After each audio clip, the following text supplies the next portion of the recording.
નેતા હોય તો માનનીય અરવિંદ કેજરીવાલજી જેવા, જેમણે ગેરંટી આપી હતી દિલ્હીની મહિલાઓને અને આજથી એ પૂરી કરી. દિલ્હીની મહિલાઓના ખાતામાં આજથી દર મહિને 1000 રૂપિયા પડવાનું શરૂ થઈ ગયું. તમે વિચાર કરો, દિલ્હીમાં બસ સુવિધા મહિલાઓ માટે ફ્રી છે, વિદ્યાર્થીઓ માટે ફ્રી છે, કોચિંગ ક્લાસ વિદ્યાર્થીઓ માટે ફ્રી છે, વીજળી ફ્રી છે, પાણી ફ્રી છે, અને એટલું નહીં, દવાખાના, મોહલ્લા ક્લિનિક આ સંપૂર્ણ ફ્રી છે, અને ઉપરથી મહિલાઓને મહિને 1000 રૂપિયા. એટલા માટે દિલ્હીમાં આજે મહિલાઓ સારી રીતે પોતાનું ગુજરાન ઓછી મોંઘવારીમાં, મોંઘવારી ઓછી હોવાના કારણે ઘર ચલાવી શકે છે. સૌથી ઓછી મોંઘવારી દિલ્હીમાં છે દેશમાં, અને સૌથી વધુ ગુજરાતમાં છે.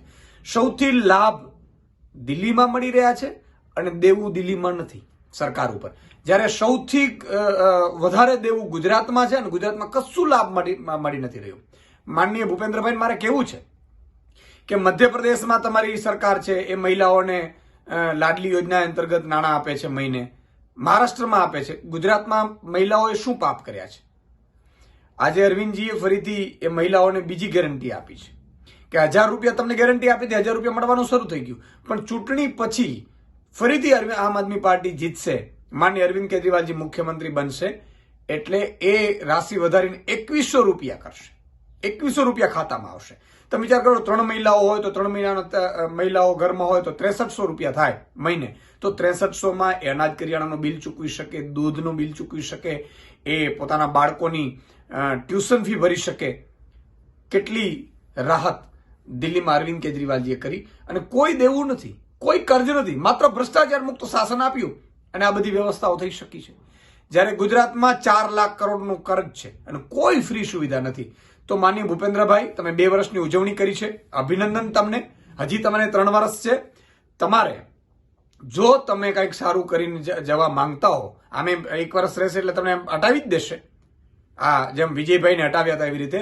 તો તમારી પાસે 2 વર્ષ છે. આ 2 વર્ષની અંદર તમે મહિલાઓને દર મહિને 2000 રૂપિયા જાહેર કરો ગુજરાતમાં, એવી આમ આદમી પાર્ટી તરફથી હું માંગ કરું છું.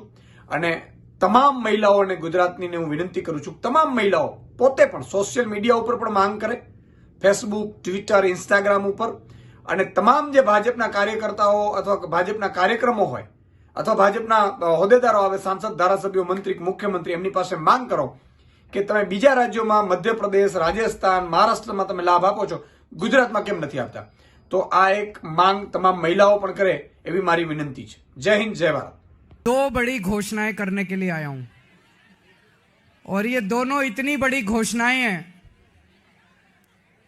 और दोनों घोषणाएं दिल्ली की महिलाओं के लिए हैं, मेरी माताओं के लिए, बहनों के लिए.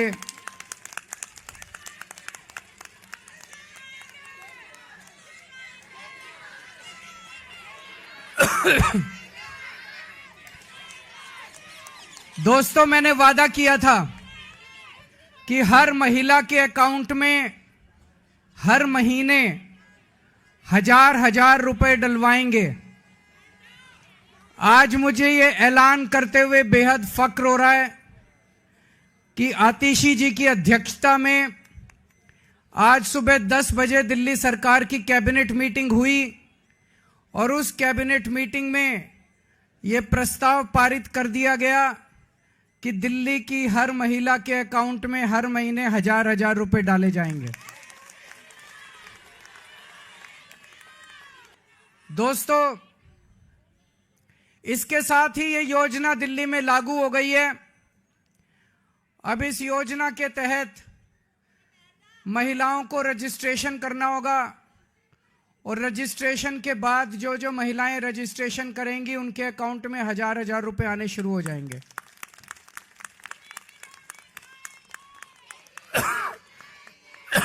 तो आज मैं ऐलान कर रहा हूं, कल से रजिस्ट्रेशन चालू होगा, और रजिस्ट्रेशन 2100 रुपए का होगा, 1000 रुपए का नहीं होगा. हमारा भाई कैसा हो? हमारा भाई कैसा हो? हमारा भाई कैसा हो?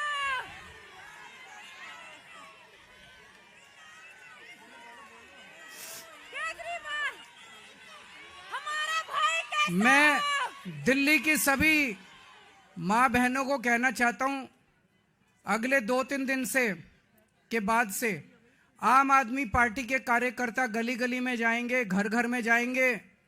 आप अपना रजिस्ट्रेशन कराओ, वो आपको रजिस्ट्रेशन कार्ड दे के आएंगे। कार्ड को संभाल के रखना और चुनाव के बाद आपका ये वाली योजना जो 1000 रुपए की आज पास की है, इसको बदल के 2100 रुपए करेंगे और चुनाव के बाद आपके अकाउंट में 1000 रुपए नहीं आएंगे, आपके अकाउंट में 2100 रुपए आएंगे।